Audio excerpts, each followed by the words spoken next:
안녕하십니까. 파이터치연구원 나정주 원장입니다. 오늘은 문재인 케어에 대해서 좀 말씀을 드리고자 합니다. 문재인 케어에 대해서 정권 초기에 이제 아주 크게 대대적으로 홍보를 하고, 이게 최근에 어떻게 됐는지 여러분들 잘 궁금하실 겁니다. 이 문재인 케어로 인해서 이 건강보험 어떤 뭐 재정이라든가, 그 다음에 우리가 내는 뭐 건강보험료는 얼만큼 올랐는지, 그 다음에 문재인 케어의 그런 세부적인 그 정책 내용들이 어떻게 이루어지고 있는지 좀 궁금하실 겁니다. 그래서 오늘 거기에 대해서 좀 살펴보도록 하겠습니다. 자, 문재인 케어라는 거는 건강보험 보장성을 강화한다는 겁니다. 쉽게 얘기하면은 보험 처리가 안 됐던 것을 이제 보험 처리 해준다는 거죠. 자, 그래서 이런 것을 하면은 당연히 돈이 많이 들겠죠. 돈이 많이 들다 보니까 이제 건강보험 이 적자가 발생될 수 있는데, 그래서 건강보험 단기 수지를 살펴보겠습니다. 여기서 단기라 하면 해당 연도, 당연 연도가 되겠죠. 이 수지는 건강보험 총 수입 대비해서 지출을 빼고 난 거죠. 그래서 이게 흑자가 될 수도 있고 적자가 될 수도 있는 것입니다. 자, 박근혜 정부 초인 2013년도에는 흑자가 났는데 3.6조 원의 흑자가 났고, 2015년도에는 4.2조 원의 흑자가 났고, 그래서 박근혜 정부 시절에는 모두 다 흑자가 났습니다. 그러나 문재인 케어를 실시한 이후 2018년도에 적자가 나기 시작했는데, 2018년도에는 약 2천억 원의 적자가 났고, 2019년도에는 무려 2조 8천억 원의 적자가 발생됐습니다. 자, 관련 현황을 좀 더 살펴보기 위해서 배경 지식을 좀 필요한 게 있습니다. 그래서 이 배경 지식 관련해서 국민건강보험법을 좀 살펴보겠습니다. 국민건강보험법 73조 1항에 보면은 직장 가입자의 보험료율은 1,000분의 80의 범위에서, 그래서 여기서 직장 가입자는 이 보험료율로 이제 이 기준을 삼습니다. 그래서 보험료율에 따라서 우리가 보험료를 내게 되는 겁니다. 그래서 보험료율이라는 것은 우리 월급에서 이 보험료가 차지하는 비율입니다. 그래서 그게 8%를 법에는 넘지 말아야 됩니다. 그래서 매년 이것을 보험료율을 조금씩 올리고 있는데, 맥시멈은 이제 8%가 되겠죠. 이 8%를 넘지 말아야 됩니다. 자, 그 다음에 73조 3항에 보면 지역 가입자는 이 보험료율로 이 보험료를 내는 게 아니라 보험료 부과 점수에 따라서 금액을 책정합니다. 그래서 이 보험료 부과 점수는 지역 가입자의 소득과 재산을 기준으로 매깁니다. 그래서 뭐 부동산이 많으면 지역 가입자의 경우에는 보험료가 올라가겠죠. 자, 그러면 직장 가입자에 해당되는 건강보험료율의 변화를 좀 보겠습니다. 박근혜 정부 초인 2014년도에는 5.99%였습니다. 그러니까 월 임금에서 건강보험료가 차지하는 비율이 5.99%였다는 거죠. 그리고 16년도에는 6.12. 그래서 박근혜 정부 때 보시면은 그 보험료율이 그다지 그렇게 많이 오르지 않았습니다. 그러나 문재인 케어를 시작한 이후 2018년도에 보면 6.24로 증가하고, 2021년도에는 이 21년도 거, 내년도 거도 지금 확정이 됐는데 6.86으로 확정이 됐습니다. 자, 보신 것처럼 문재인 케어를 한 이후에 직장인 가입자의 건강보험료율은 기하급수적으로 증가하고 있다는 것을 알 수가 있습니다. 저렇게 보험료율이 올라가니까 우리가 내는 보험료가 증가하겠죠. 그래서 우리가 내는 보험료가 얼만큼 증가했는지 좀 살펴보도록 하겠습니다. 자, 전년 대비해서 1인당 월 평균 건강보험료 변화율을 좀 살펴보겠습니다. 그러니까 우리 1인당 우리 한 사람이 이제 월 단위 내는 그 보험료가 얼만큼 증가했냐라는 것을 나타내는 건데, 빨간색이 이제 직장 가입자의 것이고, 파란색이 이제 지역 가입자에 대한 것입니다.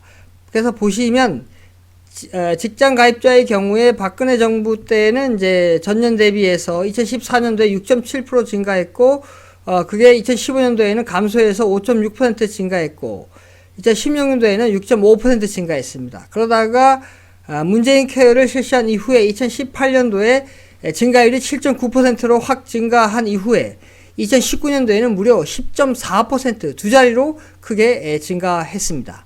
자, 지역가입자의 경우에는 박근혜 정부 초인 2014년도에는 3.3% 증가했고 2016년도에는 6.3% 증가했다가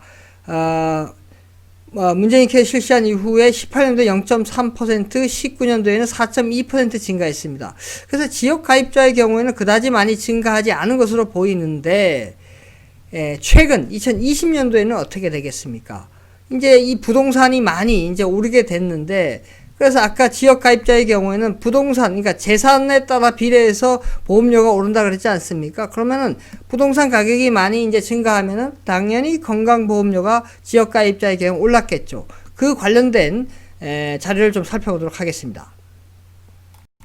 자, 11월 24일 헤럴드 경제에 나온 내용인데요. 집값 급등에 건보료 부과 폭탄, 은퇴자 및 자영업자 허리 꺾는 정부. 이 은퇴자고 자영업자가 이제 지역 가입자가 되겠죠. 그래서 보시면 11월 24일 국민건강보험공단에 따르면 집값 상승, 이 집값 상승이 부동산 규제로 인해서 이게 집값이 상승한 것도 있지만 이제 공시지가를 올려갖고 또 집값이 상승한 분야도 있습니다. 하여튼 이 집값 상승에다가 연간 1,000만원 초과 금융소득과 2,000만원 이하 주택 임대소득에도 건보료를 부과하는 등 제도 변화가 이게 이제 11월 달부터 적용됩니다. 요 집값 상승에다가 제도 변화까지 겹치면서 전체 지역 가입자 771만 가구 가운데 258만 가구, 약 33.5%에 해당됩니다. 이 258만 가구의 지역 건보료가 최소 2만원 이상 오르게 되어 있습니다. 그러니까 뭐 더 많이, 2만원 이상 더 많이 오는 사람도 있겠죠. 자, 이 보신 것처럼 이제 지역 가입자도 집값이 상승하고 부동산 규제에 의해서 집값이 상승하고 그 다음에 이렇게 시스템을 바꿔갖고 2천만원 미만의 이제 주택 임대 소득과 이제 초과 금융 소득의 경우에는 이렇게 지역 건보료를 내지 않았는데 이제 거기도 이제 지역 건보료를 내게 되기에 따라서 이렇게 33.5% 지역 가입자의 33.5%가 추가적으로 이 지역 보험료를 더 내게 된 것입니다. 그러니까 2020년에 따지면은 이제 또 많이 증가한 데이터가 나올 것으로 예상됩니다. 자, 앞에서 살펴보신 것처럼 문재인 케어로 인해서 국민 부담이 크게 증가했습니다. 그럼 문재인 케어 세부 정책들이 어떻게 진행되고 있는지 좀 살펴보도록 하겠습니다. 자, 먼저 뇌 MRI 경우에 문재인 케어로 인해서 2018년도 10월 달에 도입을 했습니다. 그러니까 이거를 도입했다는 얘기는 기존에 이제 본인이 이 뇌 MRI 찍기 위해서 부담해야 될 비용이 많이 들었는데 문재인 케어로 인해서 이게 확 줄었죠. 확 줄다 보니까 너도 나도 하겠다는 사람이 많이 이제 증가하겠죠. 수요가 너무 증가하다 보니까 예상보다 너무 증가를 한 것입니다. 그래서 이거를 다급히 2020년 3월 달에 본인 부담률을 확 증가시켰습니다. 그러니까 본인 부담률을 30에서 60%였는데 이것을 80%로 증가시킨 것입니다.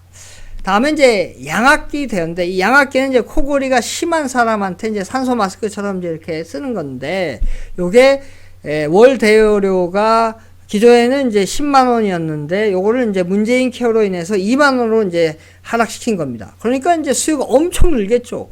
그래서 도입을 2018년 7월 달에 도입했는데 2020년 11월 달에 이 본인 부담률, 그러니까 본인이 부담하는 비용을 또 확 늘리겠다고 발표를 한 겁니다. 즉 20%에서 본인 부담률을 50%로 하겠다고 이제 발표를 하니까, 아니 이것을 이제 쓰고 있던 환자들이 당장 이게 오른다니까 이제 반발이 심하겠죠. 그 다음에 의사도 환자 측면에서 볼 때 이거를 고치기 위해서 갑자기 이것을 바꾸는 것은 타당하지 않다, 이렇게 반발이 심하니까 정부에서 다시 슬쩍 이것을 재검토하겠다, 또 이렇게 나온 상태입니다. 자, 척추 MRI 경우에 이거는 이제 허리 안 좋은 분들이 많기 때문에 이거는 수요가 훨씬 더 클 것으로 예상됩니다. 그래서 원래 올 11월 달에 도입할 예정이었는데 이번 달이었죠. 그러나 이 수요가 너무 클 것으로 예상되고 그 다음에 지금 기존에 투입된 그 비용들이 국민 부담들이 너무 늘다 보니까 이거를 내년도 하반기부터 하겠다 슬쩍 이렇게 바꿨습니다. 근데 이제 대통령 선거가 2022년 이제 초에 있지 않습니까? 그러다 보니까 이게 과연 내년 하반기에 하는 것이 이게 시행되겠느냐 또 이런 의문도 생기고 있습니다. 하여튼 보신 것처럼 문재인 케어 초반에 엄청나게 이제 대통령이 나서갖고 이제 선전하고 자랑을 하고 많은 인기를 끌었는데 실제 내용들이 수요가 너무 늘어다 보니까 슬그머니 이것을 다시 원위치 수정을 하고 있습니다. 그러나 이런 것은 크게 얘기를 하지 않고 있는 사항입니다. 자, 결론적으로 말씀을 드리면 국민 건강을 위해서 국민 건강 보험에 대한 보장성을 높이겠다고 문재인 대통령이 크게 발표를 했습니다. 그게 이제 문재인 케어인데, 즉 보험 처리 안 되던 것을 보험 처리해 주겠다는 거죠. 그러면 이제 많은 사람들이 얼마나 좋겠습니까? 돈이 없어 갖고 비싸 갖고 하지 못하던 것을 보험 처리해 준다니까 얼마나 많은 사람들이 이거를 이제 수요하겠습니까? 그래서 이게 되게 각광을 받았는데 실제 하다 보니까 비용이 너무 많이 들다 보니까 이게 국민 부담을 계속해서 늘리고 실제 했던 세부 정책들은 슬그머니 원위치 시키고 있는 상황입니다. 그래서 결국 국민의 부담만 케어한 그런 꼴이 되고 말았습니다. 오늘은 여기까지 하겠습니다. 구독, 좋아요 부탁드립니다. 감사합니다.